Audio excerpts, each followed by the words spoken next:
Tá? Bom, todos estão vendo aqui, né? A teoria do texto poético, certo? É o que a gente vai falar hoje, tá? Eu vou aumentar aqui um pouquinho, porque a gente está tendo um pouquinho de problema, né, de passar os slides. Eu começo com uma poesia do Carlos Drummond de Andrade, de título A Palavra Mágica. E ele começa falando: certa palavra dorme na sombra de um livro raro. Como desencantá-la? É a senha da vida, a senha do mundo. Vou procurá-la, vou procurá-la a vida inteira, no mundo todo. Se tarda o encontro, se não a encontro, não desanimo. Procuro sempre. Procuro sempre e minha procura ficará sendo minha palavra. Então, o poeta, o escritor, ele tem aquela sensação, né, o tempo inteiro de estar em busca da palavra certa, né, da palavra mágica, como disse Drummond, para que possa se doar à linguagem e, nesse sentido, fazer, né, criar a sua poesia. Né? Desencantar uma palavra é difícil, muitas vezes, para o poeta e para o escritor, e muitas vezes até para o próprio crítico. Né? O Guimarães Rosa ele tinha uma expressão em que ele dizia que a gente precisa, o escritor, o poeta, ele precisa chocar a palavra. Né? E aí eu penso, né, nesse chocar a palavra com duas acepções. A primeira é o chocar, né, o próprio chocar que a gente conhece do movimento da galinha, né, em que põe os seus ovos e vai chocar ali para ter o seu filho, né, para que o seu filho nasça. Então ela choca com todo o amor e carinho e cuidado aquele ovo. Né? Eu acho que essa metáfora aí do chocar a palavra, né, para a poesia, ela serve perfeitamente. Agora eu fico pensando também se a gente não poderia dizer, entender esse chocar no sentido de chocar a linguagem, né? Nós que somos doação da linguagem, nós seres humanos que somos doação da linguagem, é preciso a gente chocar, se chocar, né? Enquanto seres humanos com a linguagem, no sentido de travar uma luta, não de uma guerra, nesse sentido, vamos dizer, raso do que é guerra hoje em dia, né? Que é a destruição do ser humano, mas no sentido de travar uma luta como pólemos. A palavra pólemos é uma palavra grega que quer dizer o diálogo entre duas forças, entre o céu e a terra, por exemplo. Né? Os gregos diziam que o céu e terra se chocavam. Né? Eles entravam em pólemos para que nascesse todos os seres da realidade, né? Os seres vivos do real. Então eu fico pensando também que o trabalho do poeta é esse chocar, né? Além de cuidar, burilar, né? Amar, né? Acolher, esquentar, dar colo para aquela palavra, né? No momento em que ele está criando, ele também choca a linguagem, né? Ele confronta a linguagem, né? Para poder encontrar essa palavra. Né? E encontrar a palavra mais exata, né, é uma eterna procura, né? Uma eterna procura do sentido da linguagem. Palavra vem da concepção grega, da palavra grega parabalém, né? Que é o que está lançado, algo que está lançado enquanto linguagem. Isso que quer dizer parabalém, da onde veio o vocábulo palavra. Né? Então, a gente está o tempo inteiro nessa procura do que está lançado, né? Do que faz sentido para a gente. Né? E a linguagem poética é isso, né? Procurar o que está lançado, tanto enquanto poeta, quanto eu acho que, enquanto crítico literário, né, estudioso da linguagem, a gente está nessa eterna procura da palavra, dessa eterna procura do sentido da palavra, né? Linguagem enquanto poieses, né? Linguagem enquanto esse ato criador, originário de todo ser humano, que é doação da linguagem, né? E para que eu possa me colocar nessa busca da palavra, dessa eterna procura da palavra, eu preciso de escuta. E não só escuta com o ouvido, mas doação a esse silêncio do que é a realidade, do que a linguagem está tá se manifestando em mim, como ela está se manifestando, como é que eu dialogo com essa manifestação para que eu possa aí encontrar essa palavra mais exata, certo? Está passando, né, gente? Os slides estão passando, certo? Sim. Ótimo, ótimo. Então vamos lá. No Arco e a Lira, que foi até eu coloquei para vocês na plataforma uma resenha desse texto, né, desse livro lindíssimo do Otávio Paz, que, como eu falei para vocês na aula passada, que a gente não conseguiu ter direito, ele está na internet de uma maneira muito fácil. É só você colocar o Arco e a Lira, Otávio Paz, PDF, você encontra. Que eu não consegui postar para vocês por conta do tamanho do arquivo, né? A nossa plataforma Moodle, ela não aceita arquivos muito grandes, tá? Mas ele diz, num determinado trecho, na página 15, ele diz sobre a poesia. Ele fala assim: a poesia é conhecimento, salvação, poder, abandono, operação capaz de transformar o mundo. A atividade poética é revolucionária por natureza, exercício espiritual, é um método de libertação interior. A poesia revela este mundo, cria outro, põe pão dos eleitos, alimento maldito, isola, une, convite à viagem, regresso à terra natal. Inspiração, respiração, exercício muscular, súplica ao vazio, diálogo com a ausência. É alimentada pelo tédio, pela angústia e pelo desespero. Oração, litania ou ladainha, né? Epifania, presença. Exorcismo, conjuro, magia. Sublimação, compensação, condensação do inconsciente. Expressão histórica de raças, nações e classes. Nega a história, em seu seio resolvem-se todos os conflitos objetivos e o homem adquire, afinal, a consciência de ser algo mais que a passagem. Experiência, sentimento, emoção, intuição, pensamento não dirigido, filha do acaso, fruto do cálculo, arte de falar em forma superior, linguagem primitiva.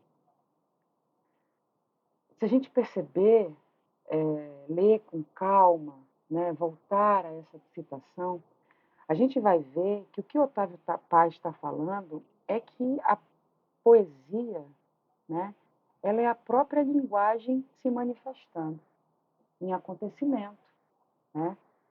E ela é dicotômica e paradoxa, porque ao mesmo tempo que ela é um falar de forma superior, ela também pode ser uma linguagem primitiva. Ao mesmo tempo que ela pode ser uma filha do acaso, né, da intuição, de se achar sem procurar, ela é fruto de cálculo, de trabalho, de artesania do poeta, né? Ela pode ser uma sublimação, pode ser uma compensação de algo, mas também pode ser uma condensação do nosso inconsciente. Não deixa de ser expressão histórica de todas as raças, nações e classes, mas ao mesmo tempo nega a história. Em seu seio vão se resolver todos os conflitos objetivos e o homem vai adquirir consciência de que ele é mais do que uma passagem. Então, poesia, na verdade, é tudo. Se a gente for tentar fazer uma relação entre a palavra poesia, né, não somente enquanto gênero literário, né, como o poema, mas a palavra poesia, essa forma, né, da linguagem nos presentear com poesia. Se a gente for tentar fazer um comparativo com a nossa linguagem cotidiana, a gente vai ver que muitas vezes a gente faz poesia sem saber. Martin Heidegger já nos dizia que a linguagem cotidiana é que esqueceu o que é poesia. Porque há muitos anos atrás, na época em que os gregos estavam, vamos dizer assim, inventando com muita aspas, tá?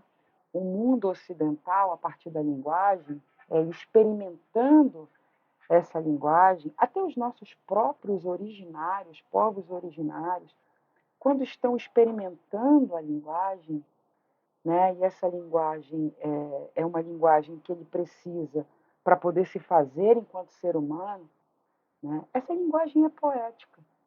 É poética porque é uma ação originária, né? Não confundam com o gênero literário, poesia, o poema, o gênero lírico, tá?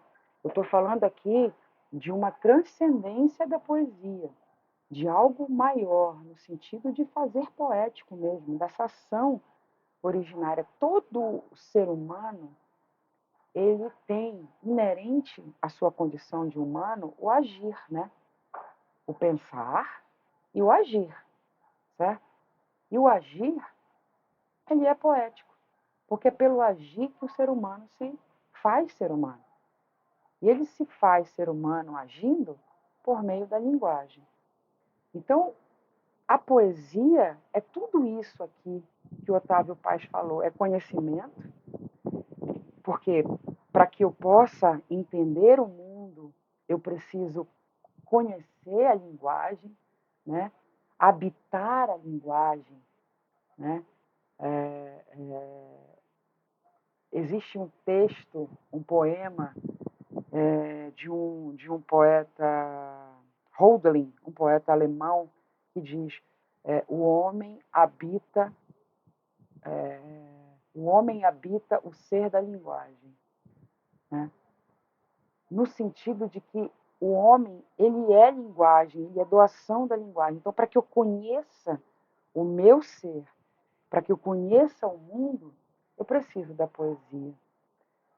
E essa poesia, ela pode me salvar, ela pode me dar poder, eu posso me abandonar nessa poesia, nesse agir poético. Tá? É uma operação, a poesia, capaz de transformar completamente o mundo. Tá? Então, poesia, nesse sentido, né, maior do que o sentido apenas literal, não é literário, mas literal de poema, de gênero lírico, ela tem todo esse poder. Tá? E para compreender que as palavras e as expressões apresentam mais do que um sentido, e saber que seus significados podem, conforme o sujeito de enunciação, o tempo e o lugar, ou seja, o contexto, ampliar ou reduzir seus sentidos, isto é, além do sentido denotativo, né, que as palavras têm, que é aquele sentido literal, né, quando eu penso na palavra livro, por exemplo, eu imagino, né, eu faço aqui na minha cabeça vem a imagem do livro, né? Além desse sentido denotativo, que é esse sentido literal, as palavras e as expressões, elas também apresentam diversos outros sentidos, né, que a gente chama de conotações, que são os sentidos metafóricos, né, decorrente aí da capacidade criativa, né, de nós, enquanto usuários da cultura e da língua, nós, enquanto doação da linguagem, temos. Então, a palavra, ela, além de nos dar esse sentido mais estrutural e denotativo, ela vai nos trazer esse sentido conotativo. E a poesia propriamente dita, né, ela está ligada a essas conotações, a essas múltiplas possibilidades de sentido de uma única palavra. Tá? A palavra poiesis, que é essa palavra grega que significa ação de fazer, né? Ação de criar algo, de alguma coisa, doando-se a essa criação por meio da linguagem, é a palavra que está no cerne da palavra poesia, né? Poiesis é o princípio criativo de todas as linguagens. E se nós, seres humanos, somos doação da linguagem, então nós, seres humanos, temos em nosso cerne, inerente na gente, em nós, a poiesis, como ação criadora. Tá? Então, a palavra exata para se achar, ela é uma palavra que vai transcender o sentido denotativo da palavra exata. Né? Ele vai procurar aí, quando eu digo que o poeta, quando Carlos Drummond estava falando que ele precisa achar essa palavra exata, é que ele precisa ir burilar a mente, trabalhar enquanto artesão, doar essa linguagem para achar, né, uma acepção, uma conotação que naquele momento caiba para o que ele está experienciando enquanto ser humano. Puxa, deixa eu apagar isso aqui.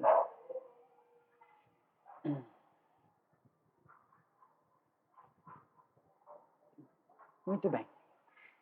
Sendo representações de seres, objetos e ações, as linguagens, da onde pertence a palavra, comportam, por seu turno, duas formas de representação. Tá? Eu posso dizer que a gente tem uma representação reprodutora, né? E aí eu tenho sentido denotativo aí correspondendo a essa a representação reprodutora, que vai consistir na noção de linguística, né? A noção linguística de referência imediata entre o que é o representante e o objeto representado. Então, como eu falei, a palavra livro, que é o representante, e qual é o objeto que ele representa.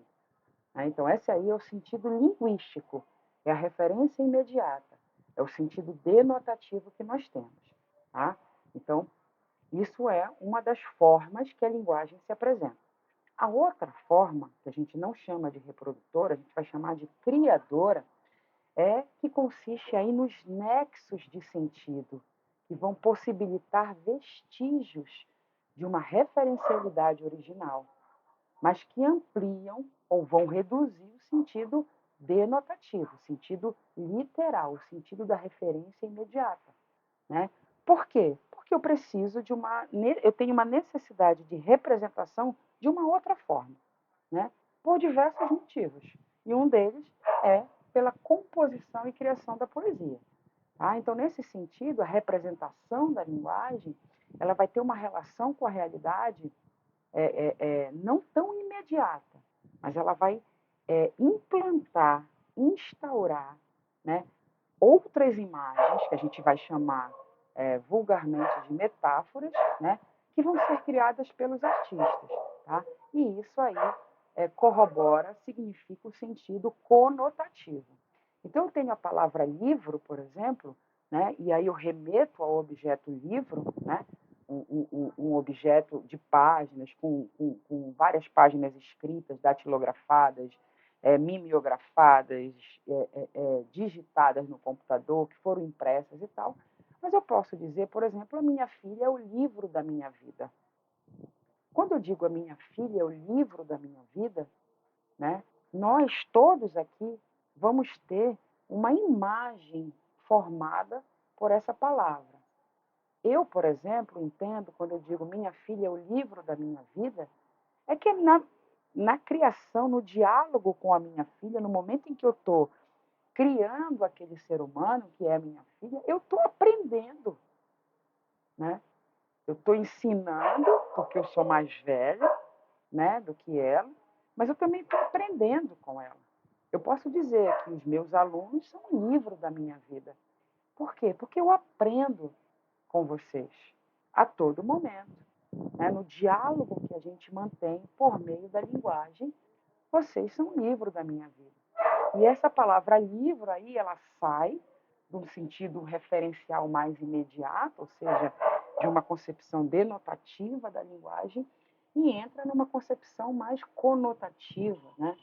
Numa imagem. Eu digo, por exemplo, que essa frase, minha filha é o livro da minha vida, quando eu digo livro da minha vida, é como se eu tivesse uma metáfora e essa metáfora me trouxesse uma questão para eu pensar, né?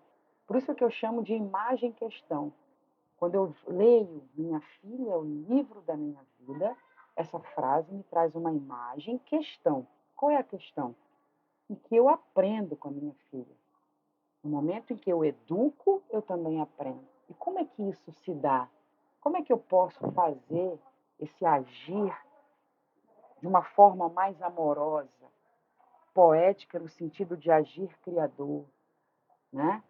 Então a poesia, ela nos dá essa concepção de linguagem e, consequentemente, essa concepção de realidade que nos coloca frente a frente com o que é mais profundo da gente enquanto humano, né? Ela vai trazer questões muito é, é, questões muito apropriantes para que a gente possa se pensar enquanto humano, né?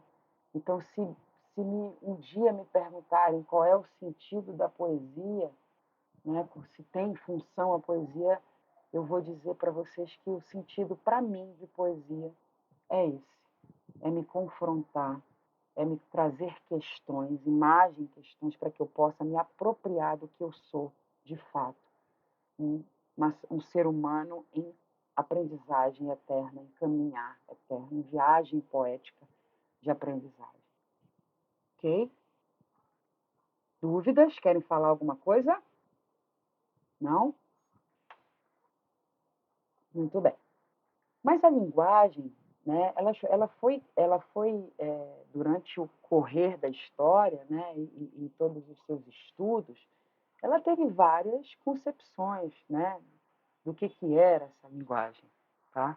E uma dessas concepções, né, foram feitas pelos linguistas, né, que são os que estudam a linguagem de uma forma mais estrutural, de uma forma mais, vamos dizer, com afinco nesse sentido de uma referência comunicacional, apesar de termos aí a filosofia da linguagem que vai tratar da questão do discurso, né?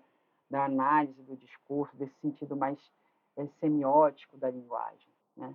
Mas a gente tem Vygotsky que fala que a linguagem, né, enquanto instrumento, é algo que vai possibilitar a mediação entre o homem e o mundo, né?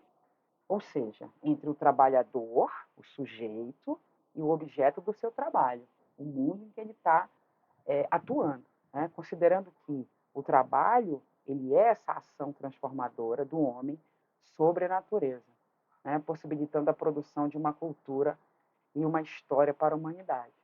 Aqui a gente tem uma visão mais, vamos dizer assim, tradicional metafísica, uma visão mais funcionalista da linguagem, né, em que coloca aí em confronto sujeito e objeto, em que o homem é sujeito, ou seja, detentor do poder, e tudo que não é o homem é o seu predicado, né, o seu objeto, ele tem poder sobre aquilo.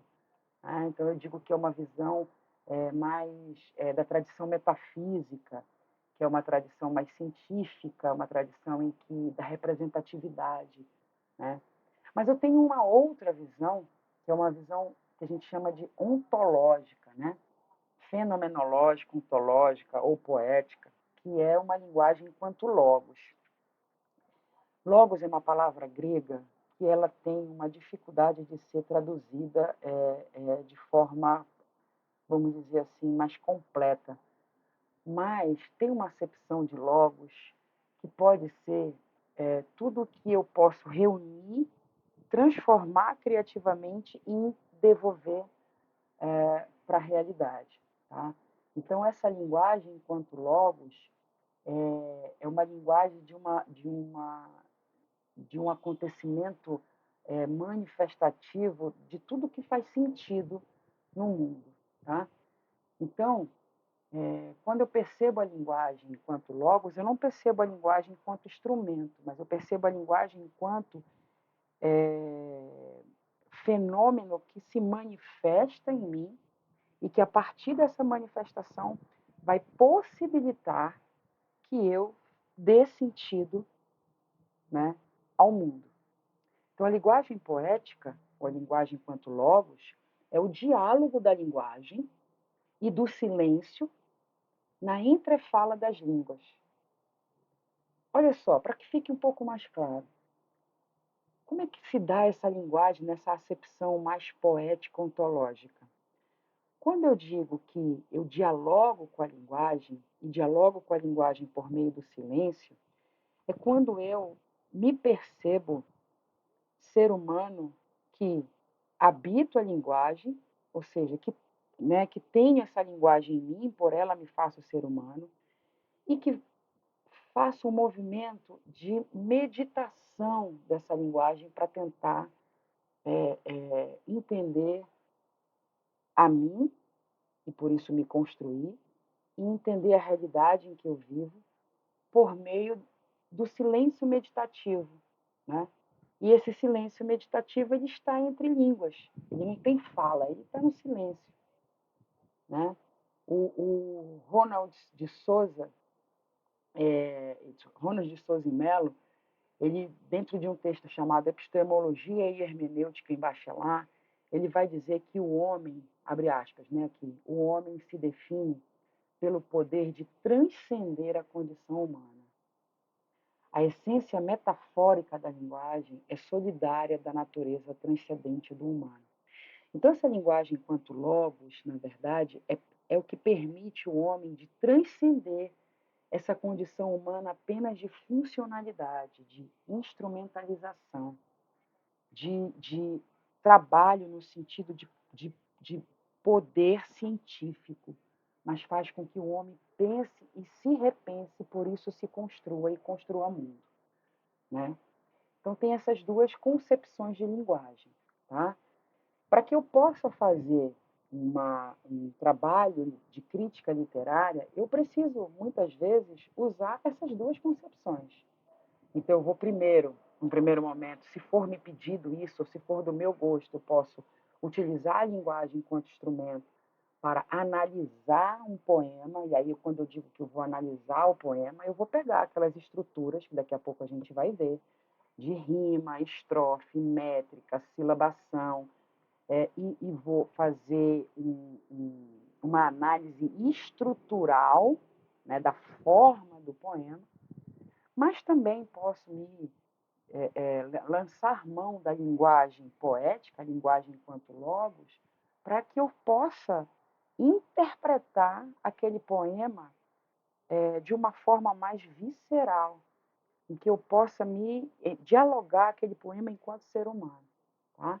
Então, são possibilidades que temos para fazer um estudo, por exemplo, assim, de uma poesia, ou até mesmo de uma prosa. Né? E aí, para eu fazer um estudo estrutural da prosa, eu vou atrás dos personagens, do tipo de narração, do narrador ser onipresente, onipotente, onisciente, enfim. Né?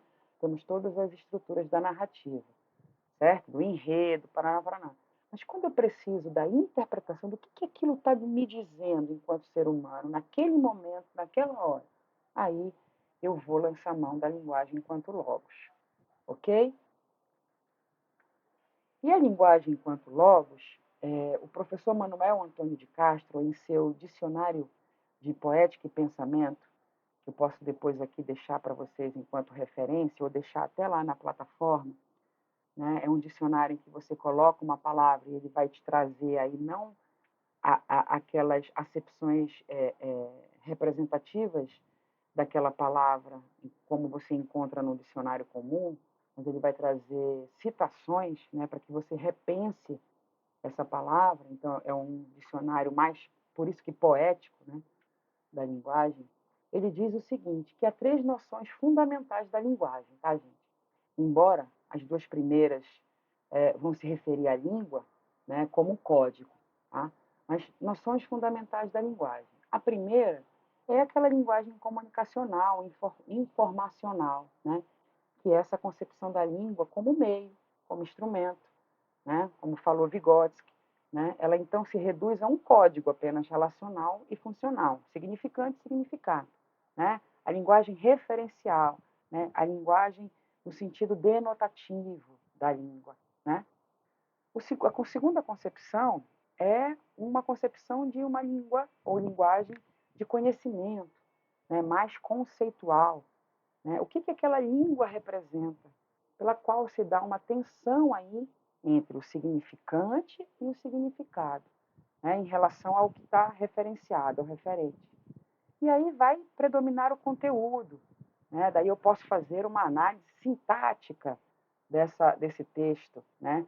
Porque aí eu tenho uma relação lógico-conceitual, né? Não tenho mais somente uma relação funcional, relacional-funcional, mas uma relação lógico-conceitual, que faz sentido, né? E que vai trazer o conceito daquela palavra, ou daquela oração, daquela frase, daquele período, enfim. Tá? E a terceira noção fundamental da linguagem é essa linguagem enquanto logos, né? Que é uma concepção mais poético-ontológica, né? É a physis se manifestando em seu sentido de realização e plenitude. O que seria a physis?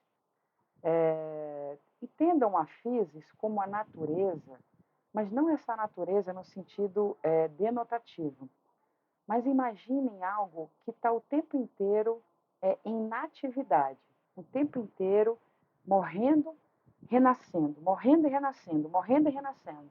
Né? É a própria natureza em sentido manifestativo, né? O sentido de realização. Né? Imaginem aqui, façam tentem puxar na memória de vocês, né, quando vocês veem o rio em movimento. O rio em movimento, ele está o tempo inteiro acontecendo, não está? Ele é e não é mais, é e não é mais, é e não é mais, mas ao mesmo tempo é.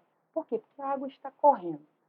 Então, a concepção de natureza, que a palavra physis quer dizer, é essa concepção de uma natureza em eterna natividade, em eterno nascimento, crescimento, morte, renascimento, crescimento, morte.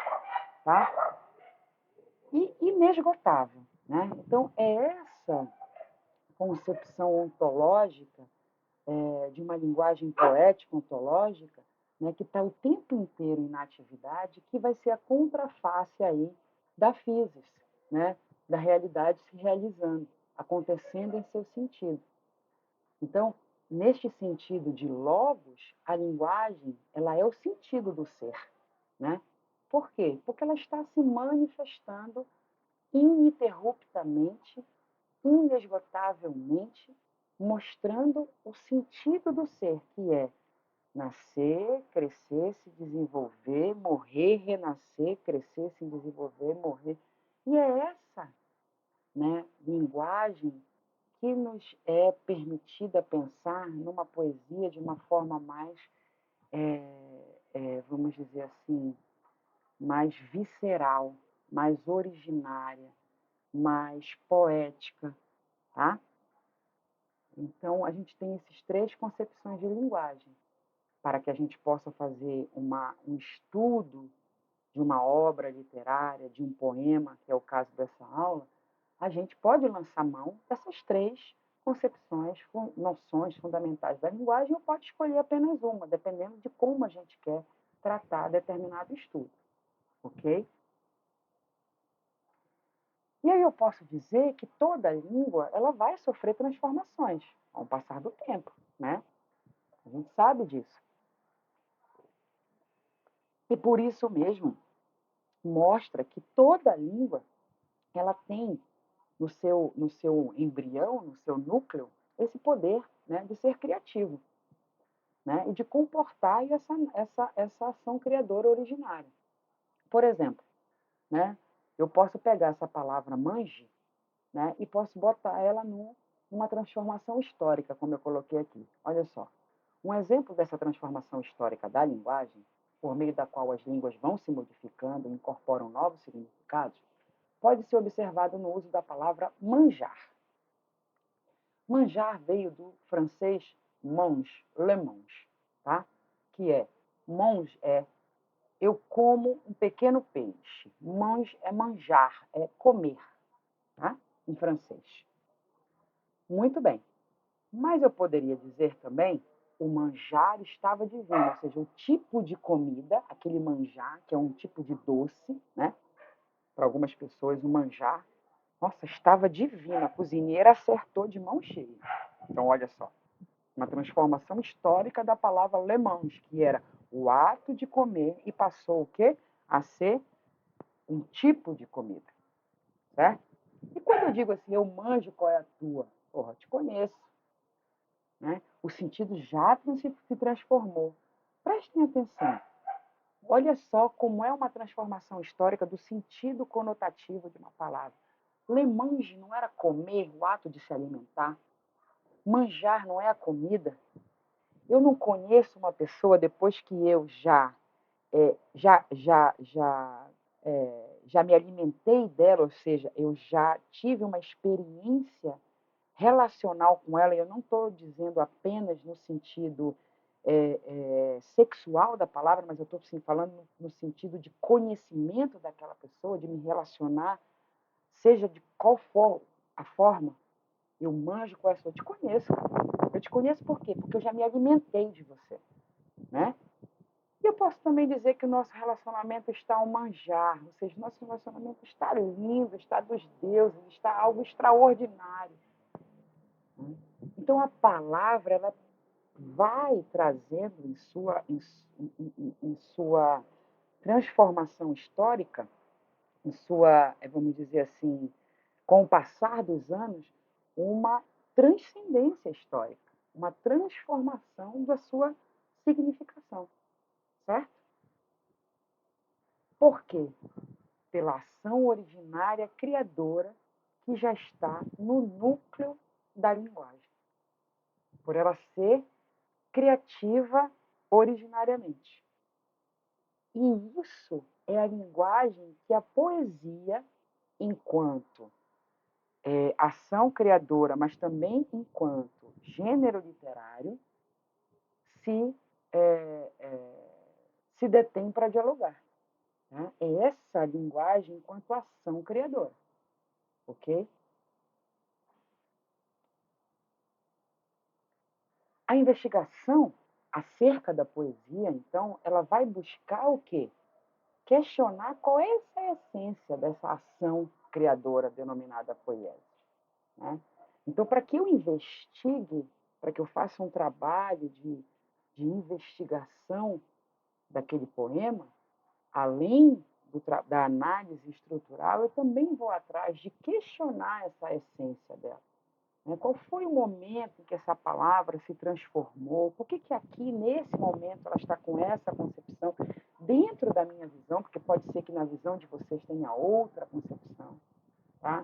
Então, esse é um trabalho de investigação a partir do quê? Da ação criadora da linguagem. E isso só acontece no momento em que a gente, estudiosos da linguagem, nos doamos ao silêncio da linguagem, a meditar aquela palavra, a meditar aquela frase, a meditar o sentido que aquilo está trazendo para a gente. Etimologicamente, o verbo poio é, em grego, agir, cuja obra é o poema. Ó, poema vem de poio, que era o agir, e a obra do agir é o poema. O sufixo ma, acrescido aos radicais dos verbos gregos, ele vai nomear a obra de uma ação. Então, toda vez que eu tenho no radical grego o sufixo, acrescentar o sufixo ma, aquele radical, que era um verbo, vai virar o quê? Uma obra da ação daquele verbo. Tá? Completamente diferente do sufixo cis, que vai nomear a própria ação. Então, poiesis, zis, é a própria ação. Poema é a obra da ação. Certo? Todo poema deve ser uma obra cujo dizer, o que vai o dizer do poema? Ele vai nos dar notícia da vitalidade da poiesis, ou seja, da ação criadora que deu origem à obra. né? Então, todo poema, quando a gente dialoga, quando a gente lê um poema, ele vai nos dar notícias de qual foi a vitalidade daquela ação criadora. Dar notícias não quer dizer somente dizer o fato, mas quando eu me dou ao silêncio daquele poema, eu consigo perceber a ação criadora que está ali, o ser daquele poema. Infelizmente, na tradição metafísica, que é aquele momento do período da cientificidade dos saberes, né, ignorou-se esse gesto de imagem que a palavra trazia enquanto ação criadora dentro do poema. Né? Então, a sua fonte originária foi escondida. Né? E aí, a obra da poesia também passou apenas a ser o quê? Uma análise estrutural do poema. E deixou de lado essa interpretação da linguagem poético-ontológica, da linguagem enquanto logos, enquanto movimento de acolhimento, transformação e doação transformadora para a realidade daquela palavra. Tá? É a parte que a gente vai ver na quarta-feira das teorias estruturalistas, né? Das teorias imamentistas, vamos dizer assim, que é o formalismo russo, o estruturalismo, as críticas marxistas, que só estavam objetivando essa análise mais estrutural do poema. Né? E esqueceram que a poesia fala, que a palavra fala, a linguagem fala, e que toda fala tem uma obra poética em seu cerne. Certo? Então, a análise estrutural e formal do poema, né, ela tem algumas medidas. Tá? Ela tem vamos dizer assim, algumas características e alguns caminhos a serem percorridos. Tá? Para se chegar à poesia, vai ser necessário, segundo essa tradição estrutural, analisar as estruturas formais desse poema. Né? Desse modo, esse poema vai ser tratado exclusivamente como formas. Né? Os poemas permitiriam, a partir do seu cotejamento entre o específico de cada um, né, uma estrutura imanente, que vai garantir o gênero com o qual todos, com as suas formas, devem corresponder. Então, tudo isso aqui é soneto. Ok. Tudo isso daqui é verso monossílabo. Tudo isso aqui é verso tetrassílabo. Tudo isso daqui entendeu? Então, é apenas estrutural. Né? Então, a poesia passou a ser entendida como gênero, que é o gênero dos poemas, né? E de uma forma abstrata, tá? De uma forma que não tem ali o seu imanente, o seu criar poético, o seu agir poético originário. Tá? Nesta concepção, o que era poiesis vai deixar de ser a medida e o princípio da ação que produz a obra, ou seja, o agir criador, ele vai ser esquecido e vai ser substituído por quem? Por um outro princípio, né, que é de produção, né, um outro princípio para medir a ação, né, que dessa vez vai ser entendida aí como uma técnica que gerou o poema enquanto forma. Tá? Porém, se o poema não for obra, né, mas somente forma, será que ele pode ser garantia de poesia? Será que, enquanto concepção originária da palavra poesia, se eu apenas analiso um poema como forma, será que ele vai me dizer alguma coisa? Será que eu vou conseguir fazer com que a linguagem que esteja ali dentro, né, se manifeste e me questione e por isso me transforme, que é a função originária, vamos dizer assim, da linguagem poética? Provavelmente não. Tá? Então, é preciso eu experienciar, é preciso que eu presinta, é preciso que eu silencie para a linguagem poética. Não negue a análise estrutural, não é isso. Mas que eu não utilize apenas a análise estrutural de um poema. Porque não vai me dizer nada. Vai me dizer apenas forma. Mas e o ser da poesia? E aquela vitalidade que está na escuta daquela poesia, enquanto sentido de vida? vai morrer. Então eu preciso ter as duas, é, é, os dois estudos, né, tanto o analítico quanto o interpretativo, poético, ontológico, para que eu possa realmente me doar à linguagem daquele poema. Tá? E aquela poesia possa virar obra de poesia, obra literária, obra de arte. Ok? Oh, gente, já entendi o que eu estou fazendo. Muito bem. E aí, eu não posso, aí é que eu vou voltar rapidinho aqui a vocês, eu não posso falar com vocês apenas somente sobre métrica, né? E somente sobre interpretação poético-ontológica. Eu tenho que trazer para vocês as duas concepções. Mas eu posso mostrar quais são as medidas. E isso é algo que tem fórmula, que tem uma bula, né? Porque eu estou falando de uma linguagem comunicacional, uma linguagem informativa, uma linguagem funcional. Então, por exemplo, o que é métrica? Eu vou medir, né, o poema a partir da contagem das suas sílabas. O que é rima? Né? São as sílabas que têm os mesmos sons e que vão rimar em determinado momento do poema. Né? O que é acento tônico? Né? É aquela sílaba mais forte. Vamos dizer assim, isso tem fórmula. Né? Mas a interpretação, ela é de cada um. Tá? Então, o que eu vou trazer para vocês aqui, agora nesse momento? Eu vou mostrar para vocês, e vocês vão ter isso daqui tanto no texto que está em PDF lá, né, em que vocês podem ver o que é métrica, o que é versificação, enfim. Mas depois, eu quero colocar um vídeo para vocês, para que vocês possam entender o trabalho desse poeta. Eu escolhi uma poetisa para falar sobre isso.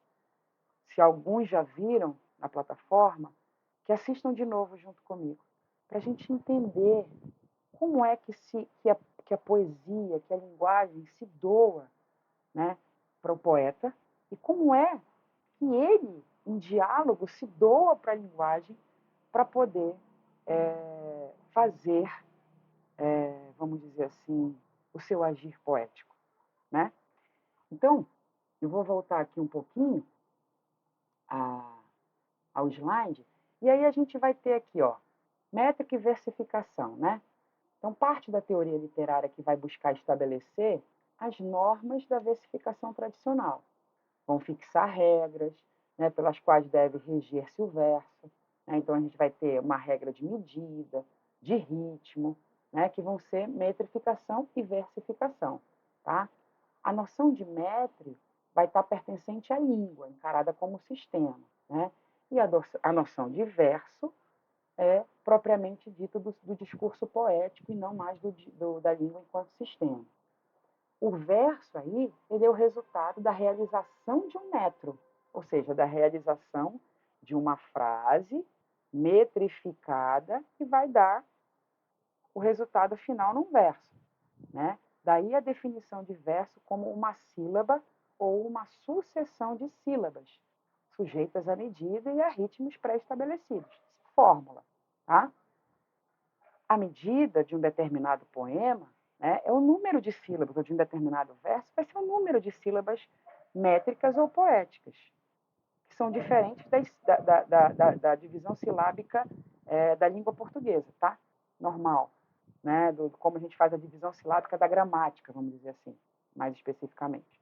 A divisão silábica da metrificação ela é diferente, a gente vai já ver. Tá? E o ritmo, ele vai estar aí ligado à cadência, né? À harmonia dos acentos intensivos de cada sílaba. Tá? Métrica ou versificação, né? Ela vai estudar, entre os outros elementos, aí, a contagem silábica dos versos e vai dar especial atenção aos encontros vocálicos intervocabulares, aos tipos de verso em geral de 1 a 12 sílabas, ao ritmo do verso e a variedade desse ritmo, a estrofe, como foi essa estrofe estruturada, a rima em suas diferentes e determinadas formas, tá? E é o elenco de poemas aí de forma fixa, tá? Então, por exemplo, na canção de Exílio aqui, que todo mundo conhece, do Gonçalves Dias, quando ele diz: minha terra tem palmeiras onde canta o sabiá, as aves que aqui gorjeiam, não gorjeiam como lá. Né? Nosso céu tem mais estrelas, nossas várzeas têm mais flores, nossos bosques têm mais vidas, nossas vidas mais amores. Né? Então, olha aí, flores, amores, palmeiras, gorjeio, sabiá, lá. Né? Então, temos aí uma rima. Né? Temos aí, ó, minha terra tem palmeira. Né? Diferente da separação silábica da gramática, a gente vai ver isso. Tá? Em cismar sozinho à noite, mais prazer encontro eu lá. Minha terra tem palmeiras, onde canta o sabiá. Minha terra tem primores, que tais não encontro eu cá. Em cismar sozinho à noite, mais prazer encontro eu lá. Minha terra tem palmeiras, onde canta o sabiá. Repetição de versos, né? Repetição aí de palavras, repetição de fonemas. Não permita, Deus, que eu morra sem que eu volte para lá, sem que desfrute os primores que não encontro por cá, sem que ainda aviste as palmeiras onde canta o sabiá. Né? Então, essa repetição de frases, de estruturas pequenas, a gente chama de estribilho, de estrofes. Né? Ah, vamos ver aqui. Olha só. As sílabas gramaticais, né, que são as formadoras das palavras em linguagem comum, elas não vão ser iguais às sílabas métricas. Então, para que eu possa metrificar um verso, eu tenho que saber que eu só conto até a última sílaba tônica na metrificação de uma análise estrutural de um poema. Né? As sílabas gramaticais são diferentes, eu conto todas as sílabas. Tá? E muitas vezes, na metrificação, eu junto estruturas, eu junto o final de uma palavra com o começo de outra. Né? Então, dependendo do ritmo, olha aqui, ó, se fosse uma divisão gramatical, bem aqui em cima, ó, sílabas gramaticais. Minha, ó, minha terra tem palmeiras, 8, certo? Sílabas métricas do poema. Minha terra tem palmeiras. Rurais eu não conto, tá? Então, essa é a regra básica para uma contagem de uma sílaba métrica. Tá? Só se contam as sílabas até a última sílaba tônica de cada verso. É a tônica, não é a última sílaba normal ou qualquer última sílaba, é a sílaba tônica. Havendo encontros de vogais em palavras diferentes, elas se fundem numa sílaba somente, que é o que a gente chama de elisão. Tá? Então, se eu, por exemplo, eu tenho minhas e as, eu vou juntar minhas, certo? Por quê? Porque o encontro vocálico, o encontro de vogais, se funde, certo? Excandir ou fazer excansão é a mesma coisa do que eu fazer a metrificação. Olha aqui, na terceira estrofe do verso do Gonçalves Dias, ó. Em cismar sozinho à noite. Tá vendo? Eu só conto até o noi. Né? Eu não conto o 8. Tá? E olha aqui que eu juntei, ó. Sozinho à noite. Porque se a gente for ver lá aqui, ó. É aqui, ó. Em cismar sozinho à noite. O nhoá ficou junto na escansão. Certo? Mais prazer encontro eu lá, ó. Tro eu na sexta.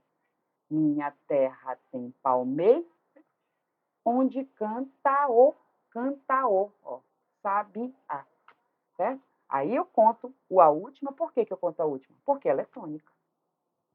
Né? Por que eu não conto T? Porque é noite, eu não falo noite, eu falo noite, né? Eu não falo noite, certo?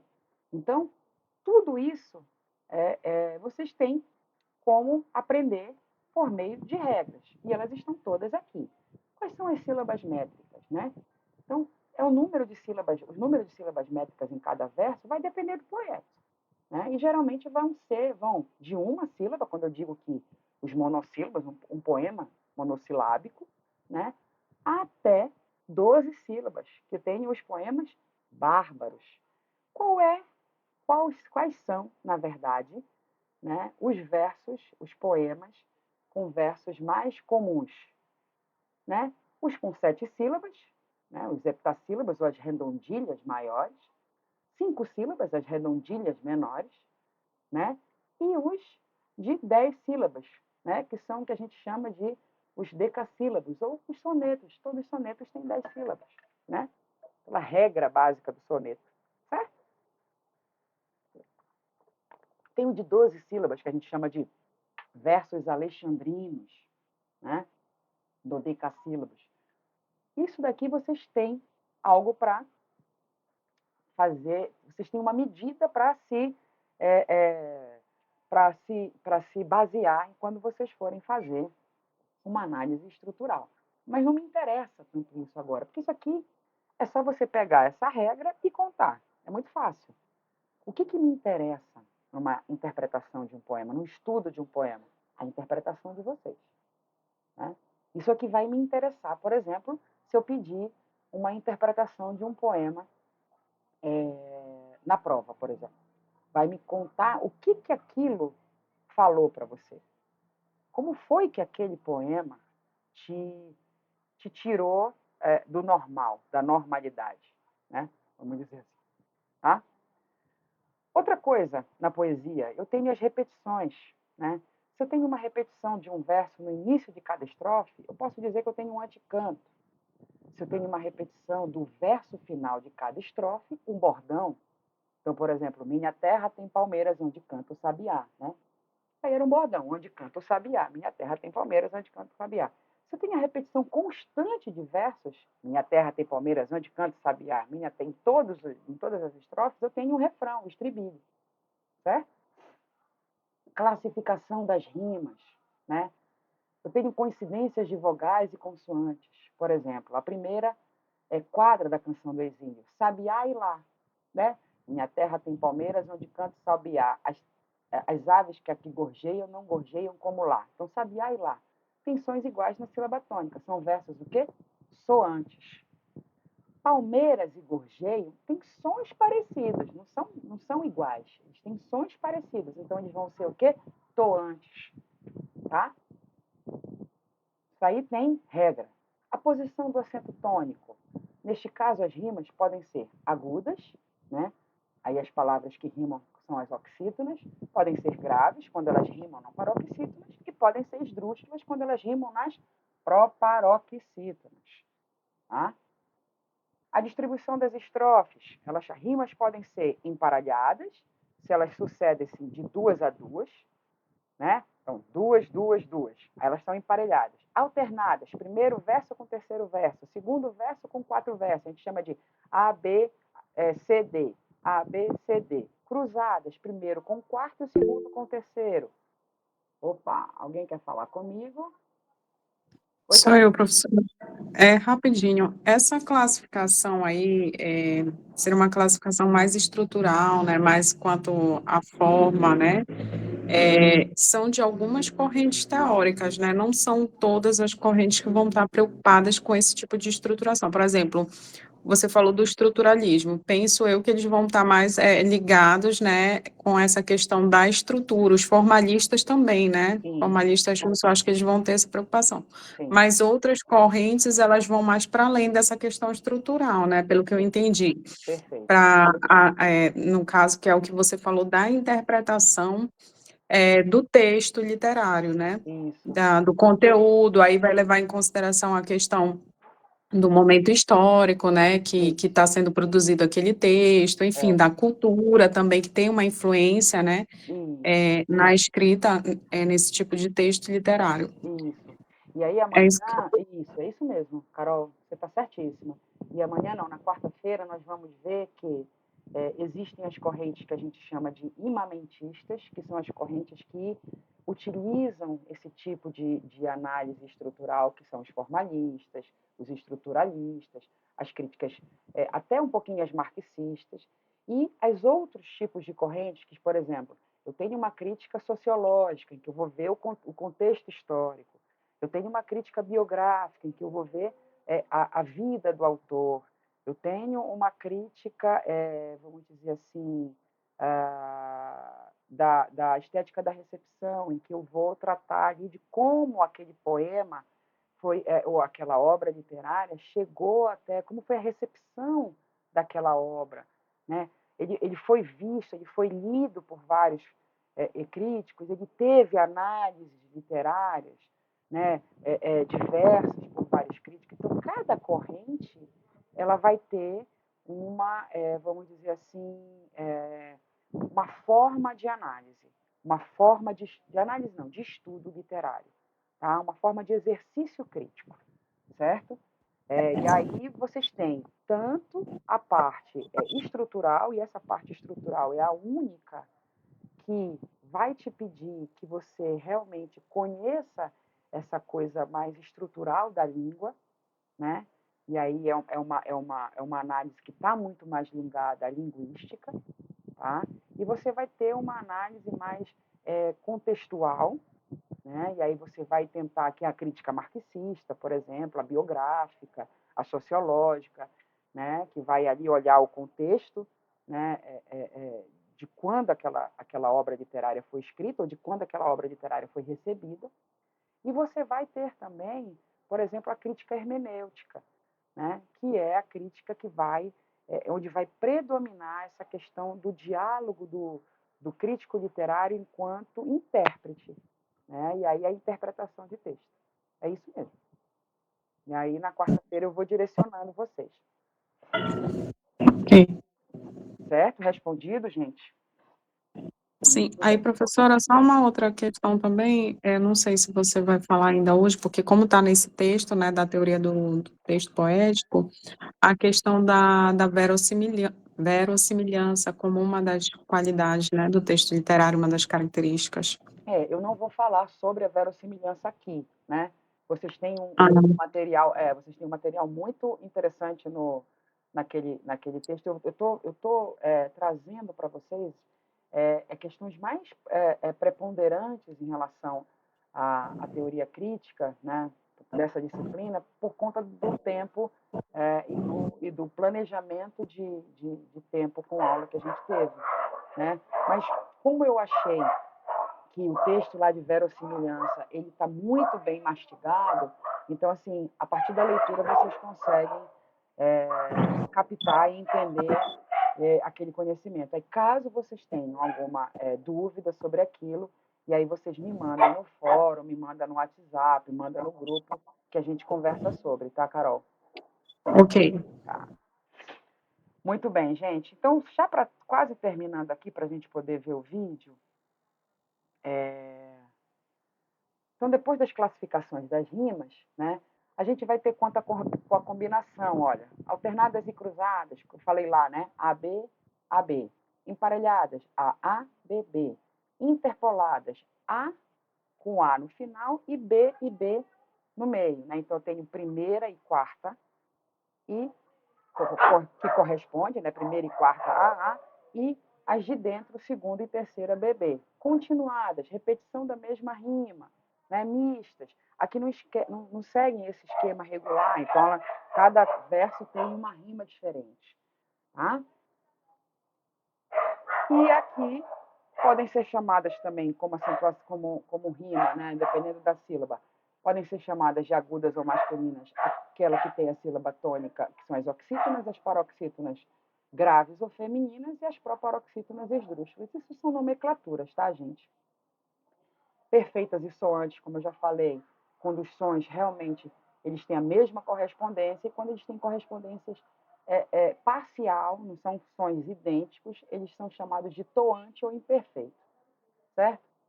Rica, classes gramaticais diferentes. Por exemplo, a palavra contente e a palavra tente. Eu tenho um adjetivo e um verbo. Então, eu tenho aí rima, que palavras com classes gramaticais diferentes que rimaram, né? Um adjetivo com o verbo. Então, eu tenho uma rima rica. Rima pobre, mesma classe gramatical, coração e união. Substantivos. Preciosa, palavras quase sem rima. Pauta e nauta. Tá? Então, são palavras que têm uma rima, pauta é uma pauta, e uma nauta, mas são chamadas de preciosas. E as coroadas, as que ocorrem dentro de um mesmo verso. O triste existe em sofrimento lento, ó, lento, ento. Castro Alves tinha aí nos seus poemas essa vamos dizer assim, essa artesania, né, de trabalho com a rima, tá? Aí formas fixas, temos os sonetos, as baladas, o rondel, o rondó, enfim, que são aqui as classificações, tá? Mas agora, o que eu quero mostrar a vocês e o que me interessa e eu acho que interessa a vocês também conhecer, né, é como um determinado poeta se doa para seu agir criador. Se a gente pensa, né, e como eu estou dizendo o tempo inteiro aqui, nós que somos estudiosos da linguagem e sabemos que somos doação da linguagem, como é que se dá, né, essa coisa misteriosa da escuta do silêncio da linguagem? Como é que é o trabalho de criação, né, de um determinado poeta que é diferente, né, de um outro poeta? E aí eu escolho uma poeta contemporânea, né, que é uma poeta portuguesa, que está muito em voga agora, Matilde Campilho, né, e ela faz essa ponte aérea entre Portugal e Brasil, né, e que tem ao meu ver, né, uma concepção de agir criador muito especial. E agora eu vou compartilhar com vocês aqui via do Chrome, eu acho que é assim. Eu peço que vocês me digam se vocês estão ouvindo o som, tá? Logo na primeira frase dela aqui.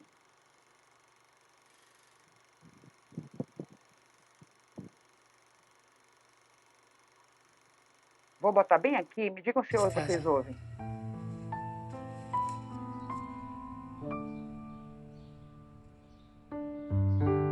Estão ouvindo o som? Sim. Tá, então agora eu vou voltar e a gente vai assistir a o finalzinho da aula já.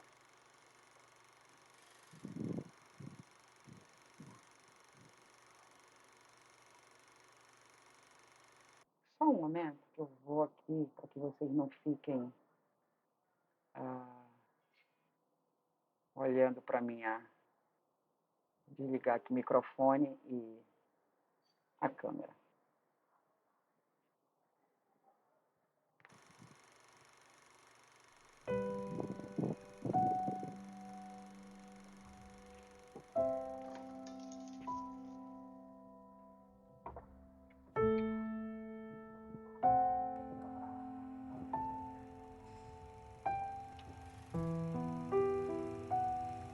Escute lá. Isto é um poema. Não fala de amor. Não fala de cascóis azuis sobre os ombros do cantor que suspende os calcanhares na beira do rochedo.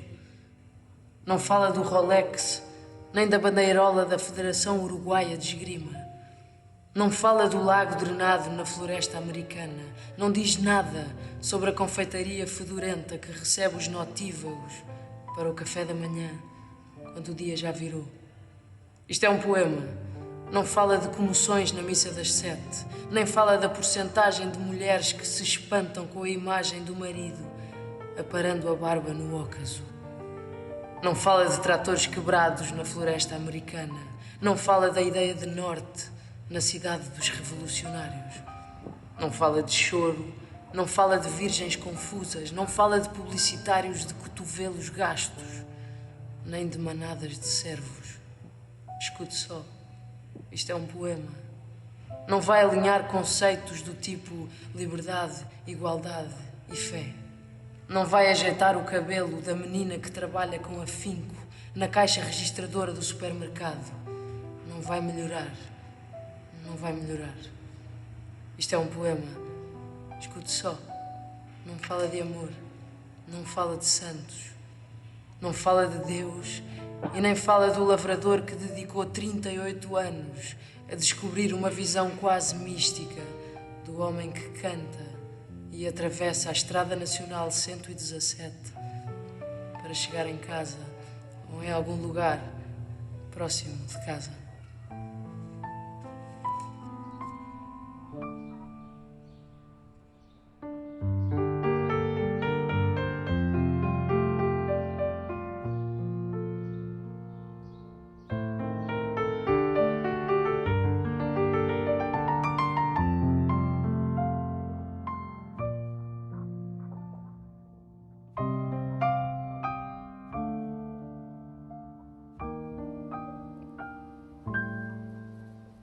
Com o que você sonha?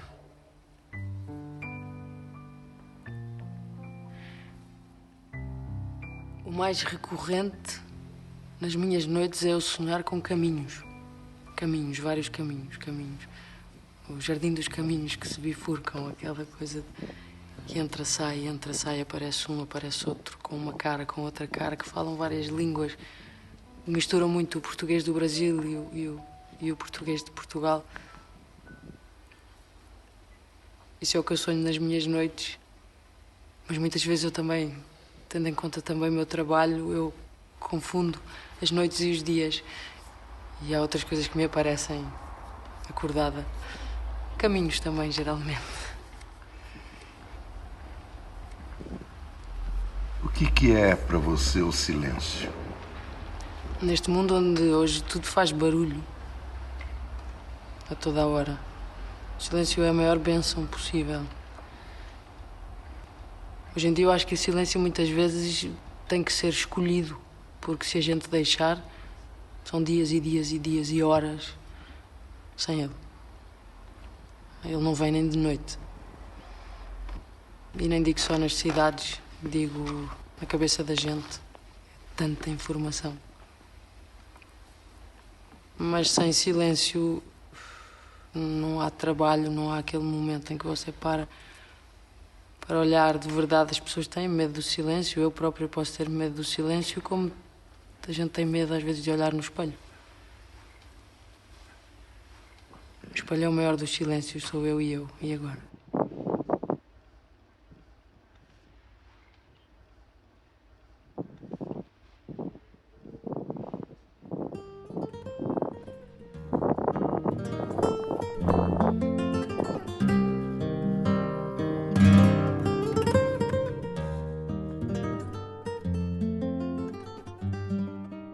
O que é imaginação?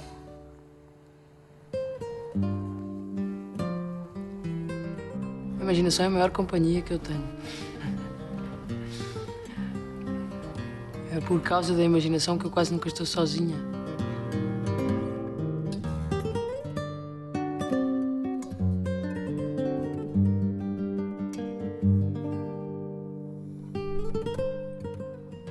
A imaginação é aquelas cores que a gente inventa, mas que não sabe pôr o nome.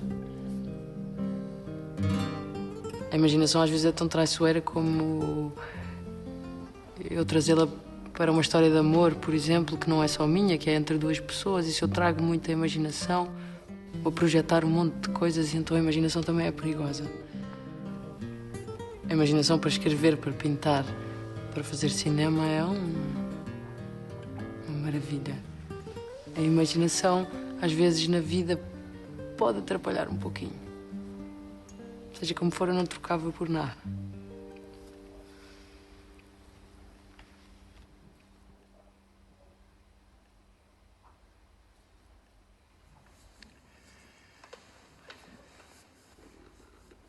Como é que você lida com o erro?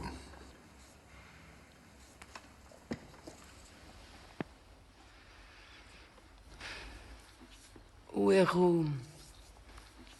Eu acho mesmo que o erro é construção. Ontem mesmo eu pensava nisso. Se alguma coisa se atravessa no meu caminho, isso destrói a construção ou é parte dela? E nos últimos anos da minha vida, olhando para trás, sempre que aconteceu o erro, houve uma renovação da história. Houve um começo novo. E depois, quando a gente olha outra vez, não é exatamente um começo novo. Aquilo era uma vírgula e era necessária. O erro é construção e não... Sim, eu posso controlar-me para tentar errar o menos possível. Aquela coisa do Beckett de falhe outra vez, falhe melhor. Eu tento isso, mas não o nego. Não deixo que ele não venha. Porque o erro fez muito por mim. Eu acho que o erro faz muito pelo homem.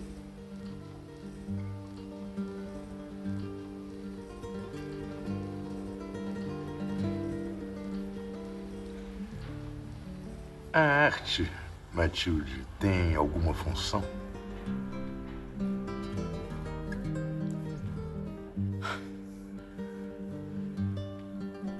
Eu lembro-me, uma vez eu era criança e estava em Londres e fui dar uma volta sozinha. Estava em família e falei, não, hoje eu vou andar sozinha. Eu era bem jovem e fui de mochila, sozinha, pelos museus. Eu lembro-me de entrar num museu e tinha uma sala imensa com uma pintura imensa que eu, como criança que era, não fazia a menor ideia que era aquilo. E quando eu entrei na sala, realmente os meus joelhos fraquejaram um pouquinho.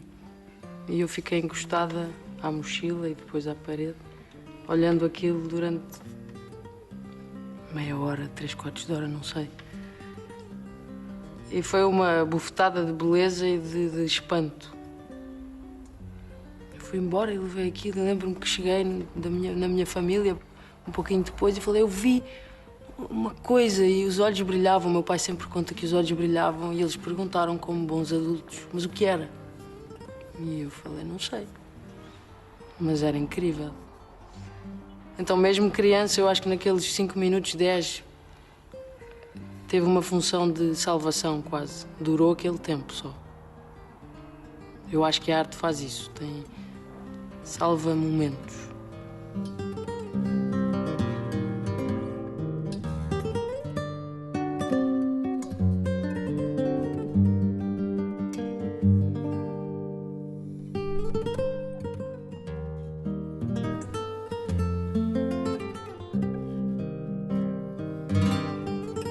Foi engraçado porque anos mais tarde eu já estava na faculdade, já conhecia alguns artistas e um dia estava a fazer um trabalho sobre o Pollock e abri um livro e apareceu aquela pintura inteira no livro.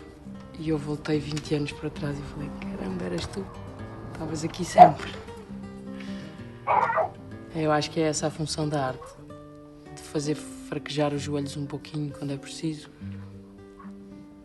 de fazer retirar a atenção da dor em alguns momentos e outras vezes levar a atenção para a dor, que eu acho que é necessário também. Muitas vezes andamos distraídos demais. Então eu acho que a arte cumpre essa função de chamar.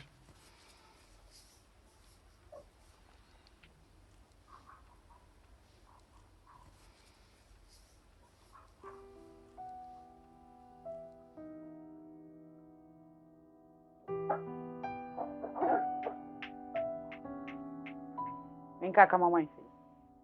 Venha cá. Perguntavas-me, ou talvez não tenhas sido tu, mas só a ti naquele tempo eu ouvia, porquê a poesia e não outra coisa qualquer? A filosofia, o futebol, alguma mulher? Eu não sabia que a resposta estava numa certa estrofe de um certo poema de Frei Luís de Leão, que Poe conhecia de cor, em castelhano e tudo. Porém, se o soubesse, de pouco me teria servido, ou de nada. Porque estavas inclinada de um modo tão perfeito sobre a mesa e o meu coração batia tão infundadamente no teu peito sob a tua blusa acesa que tudo o que soubesse não o saberia. Vem cá, mãe. Hoje sei. Escrevo contra aquilo de que me lembro. Essa tarde parada, por exemplo.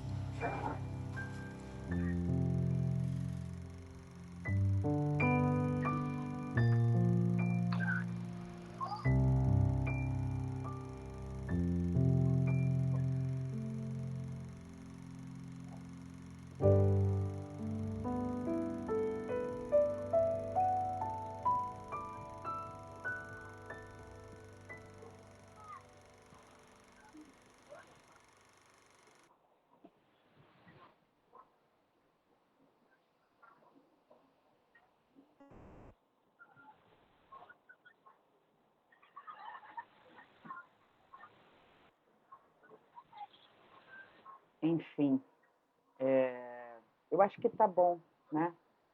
Acho que deu para a gente entender o que é, né, essa coisa do agir poético, né? Flaviane, eu peço só para que você desligue o seu microfone. Acho que já desligou. Para que a gente possa falar, que estava dando interferência. Vocês têm alguma coisa para comentar sobre o que vocês viram no vídeo? O que vocês acharam? Vocês concordam, discordam? Algo que questionou, mexeu com vocês ou não? Vocês se incomodaram? Vocês saíram da normalidade no vídeo?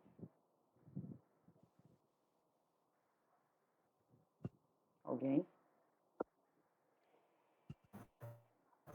Boa noite, professora Boa noite, Elissa. Ângela. Eu achei assim lindo, lindo, lindo, né? Realmente mexe com a gente. E ao mesmo tempo eu achei assim uma tristeza muito profunda no olhar dela. Não sei se você percebeu, mas achei assim ela uma tristeza profunda, sabe? E de uma simplicidade ao mesmo tempo. Quando ela falava, ela dava aquele sorriso, né? E ficava olhando e ao mesmo tempo ela se concentrava e baixava o olhar. Achei assim uma tristeza, uma dor. Não sei se eu estou fazendo uma observação correta, mas foi isso que eu percebi nela. Quando eu pergunto Ok. a vocês, né? Muito obrigada, Ah, Gisela. Quando eu pergunto a vocês o que vocês sentiram, qualquer coisa que vocês me falem é uma colocação correta, né? Porque é aquilo que vocês sentiram daquele momento. É o que ela falou ali, quando ela se deparou, né, com a arte pela primeira vez, que ela era pequena. Aquilo mexeu com ela, tirou ela da normalidade, né? Ela causou espanto, medo. E aí depois perguntaram para ela o que era. Ela falou, não sei. Esse é o poder da arte. Esse é o poder da poesia, da literatura, de qualquer arte, né? Em qualquer linguagem. As artes plásticas, as artes visuais, audiovisuais, né? E na arte literária. É fazer com que a gente saia da normalidade, sendo até mesmo aquilo que seja incômodo, sabe? Sair da normalidade não é só dizer, ai, que bonito. Não, é sair daquele teu estado ali de funcionalidade, normalidade. Tanto para achar aquilo muito bonito ou para se sentir um incômodo, né? Incomodado de alguma forma. E se a gente for pensar na palavra incomodar, né? É sair da comodidade, seja no sentido positivo ou negativo, né? Então, incomodar, o in aí é negação, né? É a não comodidade. Então, a arte, ela tem esse poder de incomodar nesse sentido. O que a gente acabou de ver não deixa de ser o pensamento de um artista sobre a arte, não deixa de ser um depoimento. Posso falar que pode ser uma literatura, hoje em dia se tem isso, né? Uma literatura autoficcional. Ela está falando sobre ela ali. Ela pode ter criado um personagem, ou uma personagem? Pode. Ela pode ter mentido para aquele entrevistador? Pode. Ela ficcionou, ela se narrou. O que a gente viu desde do início da nossa disciplina até agora é esse, né, poder de ficcionalização da literatura que vai permitir que ela seja estudada de diferentes formas, por diferentes perspectivas conceituais, históricas, né? então, de pensamentos ideológicas, filosóficas, estruturalistas, de forma sistemática, lógica, de forma poética, ontológica, né? Então, Carolina, quando tu me perguntas sobre a questão da verossimilhança, né, a gente já cumpriu esse conteúdo logo no começo da disciplina, e quando eu falo para vocês que a questão da reapresentatividade, né, da realidade por meio da linguagem, né, quando eu falo para vocês da questão da mímesis e das suas interpretações durante a história e por vertentes de pensamento, correntes de pensamento, né, a questão da verossimilhança da poesia e da própria arte literária, né? E eu estou falando da prosa, estou falando do gênero dramático também, do teatro. Eu estou falando desse poder que a arte tem de ressignificar a realidade. Porque reapresentar a realidade é ressignificar a realidade, né? Eu posso mostrar, posso fazer um filme, uma pintura, um conto, uma poesia sobre esse momento aqui, ó. Momento em que eu estou dando aula e que vocês estão assistindo e a gente está dialogando. Cada um de nós que fizermos qualquer obra de arte sobre esse momento está ressignificando. Isso não quer dizer que está mentindo, mas que está se doando a linguagem. Isso é doação da linguagem. Quando vocês falam, no momento em que eu estou aqui falando com vocês, eu estou me doando para a linguagem, a minha interpretação. No momento que vocês farão uma prova, vocês estão se doando à linguagem. Quando vocês sonham, vocês se doam à linguagem. Quando vocês falam com as pessoas, vocês se doam à linguagem. Quando vocês cantam, vocês pensam. Quando vocês abrem o olho e não tem nenhum pensamento, vocês só olham, vocês estão se doando à linguagem. Isso é poesia. Isso é A poesia. minha dúvida em relação a isso, professora, é porque quando a gente para ler, né, é assim, sobre, não só sobre verossimilhança, mas sobre poieses que você falou, mímesis, essas qualidades do texto literário, para mim, dá a entender como se fossem conceitos que têm uma relação de proximidade muito grande. Sim. Nesse sentido, como você falou, da ressignificação, da representação da realidade, o mesmo que quando você fala também de ficção, entendeu? Ficção não é um falseamento da realidade, muito pelo contrário, né? Você representar a realidade.